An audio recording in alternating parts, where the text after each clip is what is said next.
গদখালি ফুলের রাজ্য। বাংলাদেশের 70% ফুল যশোর জেলা থেকে যায়। তো যারা যশোরে আসেন অবশ্যই ফুলের রাজ্য থেকে ঘুরে যাবেন, ঘুরে যাওয়ার আমন্ত্রণ রইল। যশোর জেলার ঝিকরগাছা থানার গদখালি নামক যে স্থানটা ফুলের রাজ্য, হাজার হাজার লোক সব বিকালে এখানে আসে। ফুলের রাজ্য, ফুল, বিভিন্ন রকম ফুল এখানে চাষ হয় এবং সারা বাংলাদেশের এখান থেকে ফুল রপ্তানি হয়। দেশে এবং দেশের বাইরে ফুল এখান থেকে রপ্তানি হচ্ছে।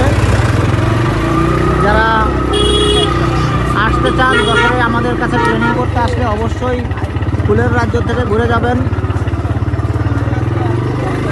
কারণ যশোরে তো আর বারবার আসা হবে না আপনাদের। তাইলে আপনারা অবশ্যই এই যে ফুল দেখতে পাচ্ছেন, বিভিন্ন রকমের ফুল।